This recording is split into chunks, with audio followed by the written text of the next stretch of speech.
আসসালামু আলাইকুম রহমতুল্লাহ বরকাতুহু। তো বন্ধুগণ, আশা করি আল্লাহ পাকের রহমতে সকলেই সহি সালামত আছেন।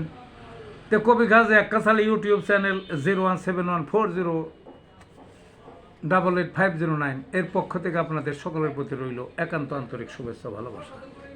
তো বন্ধুগণ, এখন আপনাদের সামনে যে বয়ানটা রাখবার চেষ্টা করব, বয়ানটা হলো ডায়াবেটিস রোগে হোমিওপ্যাথির বাজিমাত।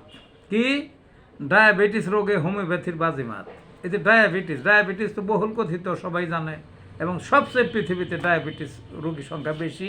এবং ডায়াবেটিসকে কেন্দ্র করে যার ডায়াবেটিস হয়েছে তার আরও বহু রোগ হবে এবং মৃত্যু হয়ে যায়, বুঝলেন না? তো যা হোক, বহু ঔষধ আছে, চিকিৎসা বিজ্ঞানের যত শাখা আছে সবখানেই আর প্রচুর ওষুধ, কিন্তু আমি হোমিওপ্যাথির মধ্যে যে কিছু ওষুধ পাইছি এটা সবচেয়ে বেশি নিয়ন্ত্রণ হয়।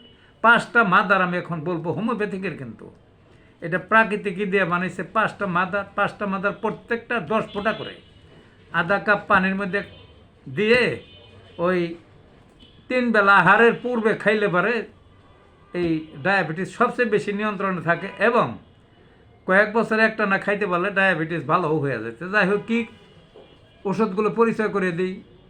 সিজিজিয়াম জাম্বো, জামের বীজ দিয়ে ওষুধটা বানাইছে। কী দিয়ে বানাইছে সাথে সাথে বলে দিই। শেফালিকা ইন্ডিকা, তেলাকুচের পাতা দিয়ে বানাইছে। অ্যাব্রোমা অগস্টা, উলট কম্বল দিয়ে বানাইছে। আমলকি বানাইছে, ওই আমলকির রস দিয়ে বানাইছে, বুঝলেন না? জিমনেমা সিলভেস্টার, ওটা বিদেশে একটা গুলমা দিয়ে বানাইছে। তো যা হোক, প্রাকৃতিক রস টস ইত্যাদি এগুলা দিয়ে বানানো, শরীরের কোনো ক্ষতি নাই, একটানা দীর্ঘদিন খাইলো সবচেয়ে করে। যে আগেই তো বলছি যে প্রত্যেকটার এগুলো মাদার মানে তরল ওষুধ। হোমিওপ্যাথিকের সব ঘরে পাওয়া যায়, পাইকারি ঘরে পাওয়া যায়, দামও বেশি না, অন্য ওষুধের চেয়ে কম পড়ে এবং সেরে যায়। এই কয়েক বছর একটা না খাইলে সেরে যায়, মানে ডায়াবেটিস সম্পূর্ণ নিয়ন্ত্রণ হয়ে যায়। তো যাই হোক, ওই এই প্রত্যেকটার আগেইতে বলছি যে প্রত্যেকটার 5 ফোঁটা, 10 ফোঁটা করে, 5-10কে 50 ফোঁটা আধা কাপ পানিতে 3 বেলা আহারের পূর্বে খাইবেন। ডায়াবেটিস মুক্ত হন। ভালো থাকুন বন্ধুগণ।